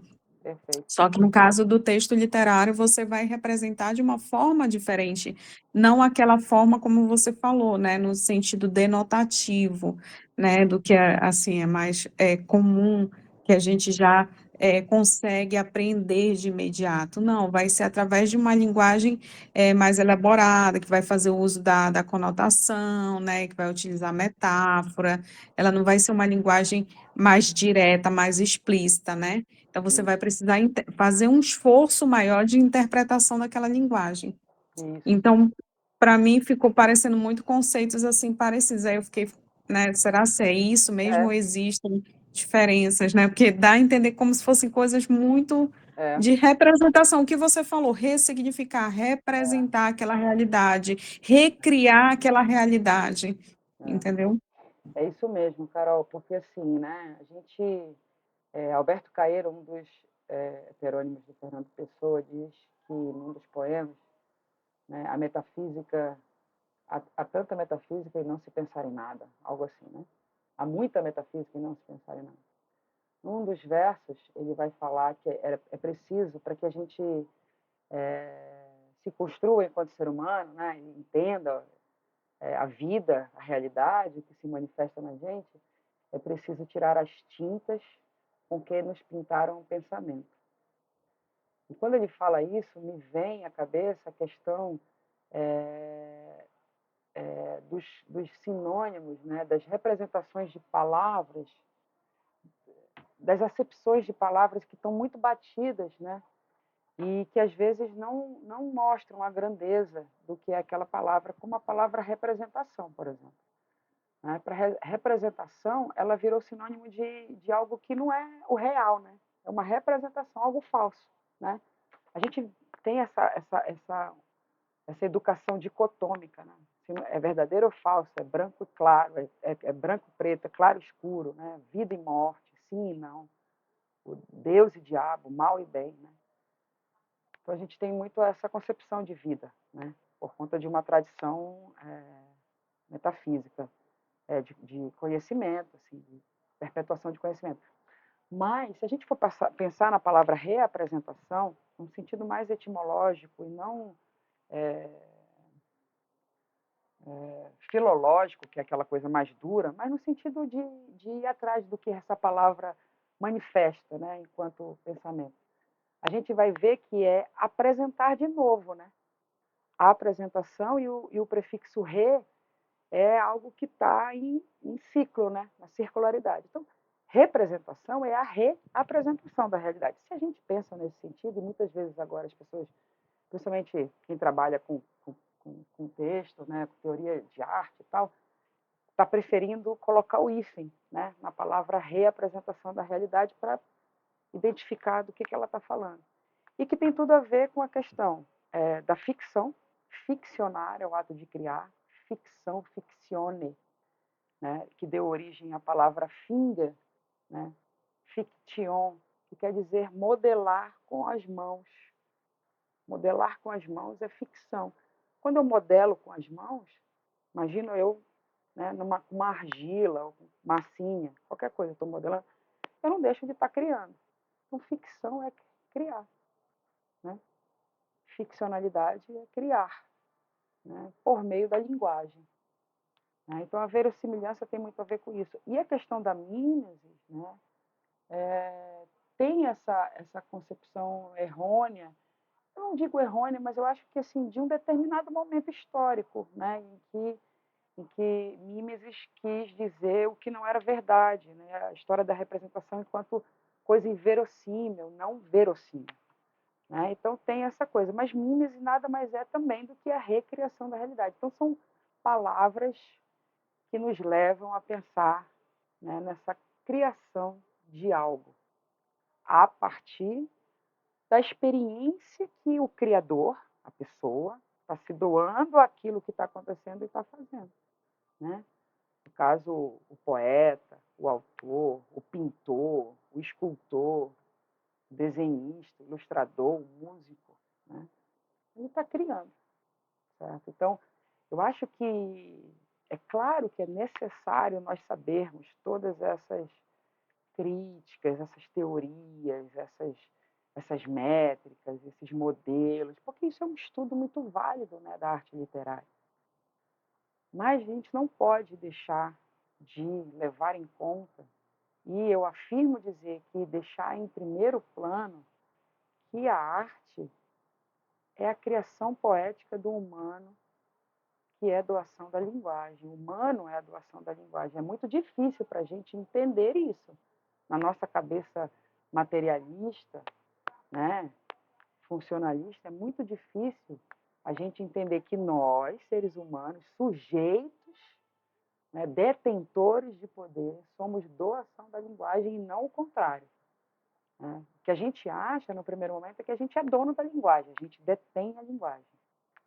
E não é verdade. É que é pela linguagem, é porque nós somos doação da linguagem. A linguagem se manifesta na gente.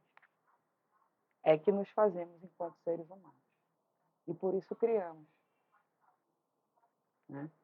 É o que o Heidegger fala, a linguagem cotidiana esqueceu de que é criação poética. Mas é poética. Então é isso que eu quero que fique para vocês enquanto literatura, sendo ela em qual gênero for. Lírico, épico, dramático, num estilo, num romance, num conto, numa peça, em qual época do ano e espacialidade for. A arte transforma. incomoda no sentido de nos tirarmos da comodicidade. Porque nos... E professora, Oi. agora só um instantinho. Nesse vídeo aí que foi passado, né? Para mim ficou um pouco, às vezes, confuso até de ouvir por causa do português, né? Que puxa um pouco. O sotaque, né? O sotaque. Mas, assim, deu a entender que quando ela começou a recitar, né? No meu entendimento, parecia que ela estava recitando um poema e, ao mesmo tempo, ela estava questionando e afirmando. Questionando no sentido se aquilo era um poema, porque ela estava trazendo, deu a entender como se ela trouxesse fatos, né, diferentes do dia a dia, da vida, né, de coisas que acontecem. Então, questionando isso, se isso seria poema, e ao mesmo tempo afirmando que aquilo era um poema que ela estava recitando. Não sei se foi, mas o que foi a Concordo. impressão que passou. E depois ela estava num diálogo, né, com essa outra pessoa, né? Concordo com isso. E tu sabes que isso, se eu for fazer aqui uma análise sintática, né? Vou passar para análise sintática, até semiótica, na verdade, mais semiótica do que sintática. Só um momentinho, Zé. Sobre isso que você falou, da tua percepção, né? Da autora, da Matilde, isso não deixa de ser um poema que fala do agir poético, né? É uma metalinguagem. Eu pensei exatamente a mesma coisa. A linguagem falando, a linguagem poética falando. Remeteu a isso, para mim, de uma certa forma, da função, né? Uma das funções. Função referencial, né? As funções da língua. É isso também. É isso também. Oi, Elisângela. É isso também. Oi, prof. Então, professora, no caso aí, ela usou o verossímil também, nesse caso do poema, que pareceu, né, um pouco, Sim. né, que deu assim, que tem algo com uma aparência de ser realista ou plausível, enfim, Sim. deu né, como você falou, que ela poderia estar fazendo uma interpretação e juntamente ali com a realidade do que aconteceu com ela na infância, né, dela se deparar com uma obra de arte, e aí, no decorrer do tempo, ela viu aquela obra de arte e ela começou a entender realmente o que era. Sim. Então, ela fez essa interpretação toda. Isso. E aí é a questão da verossimilhança se colocando, né? Como é que ela se coloca frente à realidade, como é que ela vê essa realidade, como é que ela reapresenta essa realidade, que é a questão da verossimilhança. Isso. É isso, gente. É sobre isso, sabe? Eu acho que quando a gente trabalha com a literatura, ela nos dá essas possibilidades de fazer com que o nosso aluno, né, e agora falando da questão do ensino-aprendizagem, né, de literatura, estamos aqui, né, somos professores, né, estamos aí nos qualificando enquanto professores e trabalhamos, né, é o nosso dia a dia, né, professores da linguagem. Então, como é que a gente pode aproximar essa linguagem dos nossos alunos por meio, por exemplo, da literatura, o que deveria acontecer de uma forma natural, né? Não esse estudo tão normativo que a gente às vezes já viveu, né? A gente passou por essa experiência e que às vezes a gente recai de novo nessa história, né? De dar regra de gramática, é trabalhar a linguagem dessa forma e fazer com que o teu aluno entenda a realidade assim. Aí a partir disso tu começas a mostrar para o teu aluno as relações de sentido entre as frases, entre os parágrafos, e as relações de sentido entre as palavras, qual é a função de cada palavra para dar sentido, né? A função sintática de cada palavra, qual é a função morfológica de cada palavra que está colocada ali, como é que o autor daquele texto, seja em qual gênero textual for, né? Como é que ele construiu essa ideia, né? Então, isso a literatura nos ajuda muito. Então, é uma outra forma da gente também trabalhar a literatura, né? Mostrar para o nosso aluno que ali é a realidade dele, e aí escolher textos. Né? Aí vamos falar também de crítica literária, escolher textos que não são canônicos, principalmente para a nossa realidade nortista, né? Os textos canônicos eles têm uma medida, e a medida não é feita pensando na nossa realidade enquanto amazônicas, né? Então, mostrar, tentar escolher para os nossos alunos textos que se aproximem dele, né? Porque fica muito mais fácil ele entender aquela linguagem. Então, trazer a literatura de expressão amazônica para o trabalho em sala de aula, né? Tudo isso, né, eu acho que deve estar aí orbitando a mente, né, do professor de linguagem. Eu não gosto de chamar de professor de literatura nem de língua portuguesa. Para mim é professor de linguagem. Fizemos letras, né, licenciatura em letras. Somos estudiosos da linguagem, tá? Então que isso fique um pouquinho na cabeça de vocês. Como é que pode fazer com que, né, o nosso agir poético, nosso agir criador, né, o nosso trabalho em sala de aula seja realmente revolucionário, encantador, incômodo,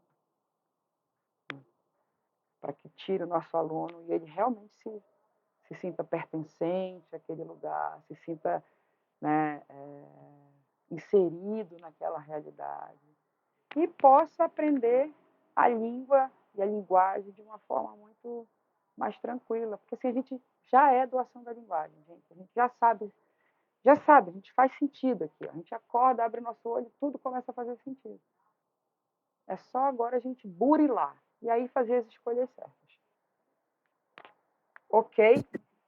Agora, só uma crítica positiva, né? Eu acho que a gente deveria ser estimulado desde, assim, os anos iniciais na escola, a questão da criatividade, porque eu acho que o ensino, ele peca nisso. A gente acaba que a gente reproduz e a gente parece que é treinado a memorizar e reproduzir conteúdo, e não, de fato, aprender e estimular essa criatividade nossa mesmo. É verdade. E Como olha, é difícil. é difícil. É difícil, sabe por quê? Porque é incômodo, até pra gente, Sim. sabe? É incômodo pra gente porque a gente precisa sair do lugar comum. É muito mais. Isso foi uma vez uma discussão na época que eu fazia mestrado. A gente estava falando sobre uma disciplina sobre ensino e aprendizagem, de literatura, e aí rolou essa discussão. Assim, a gente sai, às vezes, da graduação, né, de uma formação com ideias maravilhosas na cabeça, não sei o quê, né? Porra, não, vamos revolucionar, desculpa pelo palavrão, mas vamos revolucionar a, a sala de aula. Aí você chega numa realidade educacional que nós temos no nosso país e especificamente na nossa região, e é muito mais fácil no sentido de mecânico você seguir uma regra que já está ali posta e que está funcionando, né? Aos trancos e barrancos está funcionando, entendeu? Por quê? Porque ser criativo dá trabalho. E dá trabalho em vários sentidos, né? Às vezes dá trabalho até na tua relação com teus colegas de trabalho, que falam, essa pessoa aí chegou com muita novidade, certo? É muito mais fácil você fazer com que o seu aluno repita conceito que você vem repetindo há tempos também, né? Do que fazer com que o seu aluno pense sobre aquela situação, dentro daquela realidade dele, né? Escolher estudar, né? Porque para a gente ser professor, para a gente dar essa aula, né? Mesmo que a gente já tenha domínio do conteúdo, a gente precisa estudar, né? Para falar, porque a gente está o tempo inteiro, a gente precisa se formar e está ali lendo, se atualizando, estudando mesmo, né? Para que aquilo, né? Aquele é o nosso trabalho, nosso labor, né? Então é difícil. Aí a gente peca e cai. Então isso talvez tenha que ser uma autocrítica, né? Até nossa, de sair desse lugar comum, de sair, de incomodar, nos incomodar e incomodar, né? E parar de funcionar apenas. Fazer com que o nosso aluno passe por um processo de uma educação que a gente chama de poética, né? O educar poético, um educar mais criador, mais questionador da realidade. Então, acho que isso é uma coisa que deve ser entendida por nós, professores, de todas os campos dos saberes, né? De todos. Oi, Elisângela. Não, professora, é isso mesmo, como a Carolina falou, peca muito, é muito mecânico, sabe? Aquela coisa, você tem que seguir, vamos falar, seguir aquela cartilha, né? Isso. E não pode sair daquele rumo, e se você faz algo diferente, que nem você citou aí, é até imposto mesmo através dos próprios colegas mesmo de trabalho, quando você É, faz algo diferente, porque não pode sair da linha, tem que ser o mecânico mesmo. Então, é, nós estamos preparando quem? Afinal de contas, robôs? é É verdade. isso? É verdade. É por isso que eu acho que, assim, ok, né? Existem, assim, até uma resistência da nossa parte a gente pode fazer, né? Pode prestar atenção. É, a gente vai ter que, às vezes, cumprir protocolo, né? Cumprir protocolo dentro de instituições. Todas as instituições, elas têm normas, regras, né? Mas dentro da nossa análise crítica com relação a isso, a gente, dentro de sala de aula, nós somos os donos, né? Da sala naquele momento. Eu não gosto da palavra dono, né? Essa coisa de posse é muito difícil, assim, é muito pedante. Mas nós estamos ali enquanto mediadores, né? E a sala de aula ali é o nosso lugar de trabalho. Então a gente tem como conciliar, né? Dentro de um conteúdo programático necessário, obrigatório, a gente pode dentro a nossa metodologia de ensino pode ser muito mais questionadora do que funcionalista, né? De encher o quadro de conceito, regra, né? Trabalhar com a conversa, com o diálogo, com a linguagem, trazer um texto, um vídeo, algo e conversar. Aí, a partir daí, a gente começa a fazer a análise estrutural da língua, da linguagem. Mas traz esse primeiro gostar, esse estranhamento, esse incômodo. Certo, meus amores? Certíssimo. Certíssimo. Alguém mais? Nossa, a aula rendeu hoje, né? Foi boa. Tá vendo só? Melhor do que tinha sido se fosse daquela outra vez. Não era para ser. Não era para ser. Tava tudo dando errado naquela aula. Muito bem. Ó, então, 21 horas. Ficamos por aqui hoje. Né? Quarta-feira a gente vai falar do último conteúdo, né? da nossa disciplina, que são as correntes críticas, né? Já tem um material na plataforma ali, falando sobre correntes críticas, até a apresentação que eu preparei, eu acho que já coloquei lá, se eu não me engano. Deixa eu dar até uma olhada aqui. Era lá, mas eu acho que eu já pus, sim. Já. E aí, quarta-feira a gente encerra o conteúdo. E na quarta-feira mesmo eu converso com vocês sobre a questão da nossa prova, tá? Mas fiquem muito tranquilos. Assim, vocês já sabem mais ou menos como eu funciono. Vocês fizeram 3 atividades ali, que preparou vocês, realmente quem fez as atividades, preparou vocês para a avaliação, né? Quem se dedicou à leitura, né? Aquela leitura que eu falei mais ativa, uma leitura que eu, além de sublinhar tudo, eu consigo escrever, né? Fazer meu esquema mental, meu mapa mental de construção de conhecimento, depois responder, né, de uma forma ativa, de uma forma em que eu consiga me colocar enquanto sujeito em cima daquela situação, né? É isso, eu não estou aqui, eu mostro, eu acabei de falar, a gente não está aqui, professor, né, para dar as respostas certas, a gente está aqui para fazer, olha, existe esse leque, dentro dessa disciplina, existe esse leque de posições, possibilidades. Aí eu mostro o leque, né, e quem vai trabalhar, quem vai escolher para trabalhar são vocês, né? Então é isso. Então vocês vão ali escolher, né, o que vocês vão trabalhar, responder. Provavelmente eu vou trazer aí um Estou tentando dividir em 5 questões, até para dividir a pontuação, né? Para não ficar uma pontuação, assim, uma questão valendo 5, por exemplo. É muito, né? Eu não gosto de fazer isso. Eu gosto de desmembrar a pontuação de vocês, até porque a gente precisa analisar vocês e precisa dar uma nota, né? A gente poderia trabalhar com conceito, seria interessante, mas a gente precisa dar uma nota. Então, para que eu possa medir, mensurar isso, eu acho mais fácil eu dividir, né? Em 5, 2,5, 2,5, 2,5, sabe? Para chegar no 10, né? Vocês têm mais chances, assim, né? E eu consigo ver uma maior parte do conteúdo, trabalhar mais o conteúdo.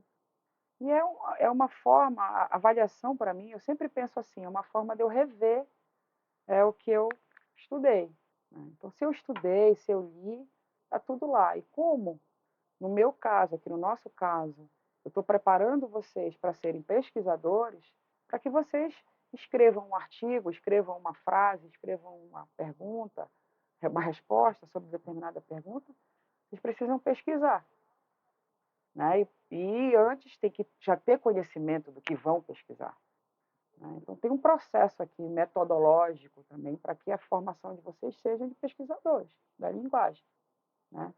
Eu não quero que vocês fiquem lembrando, ai, como é que é, memorizando, fica nervoso, não sei a palavra exata. Não, não.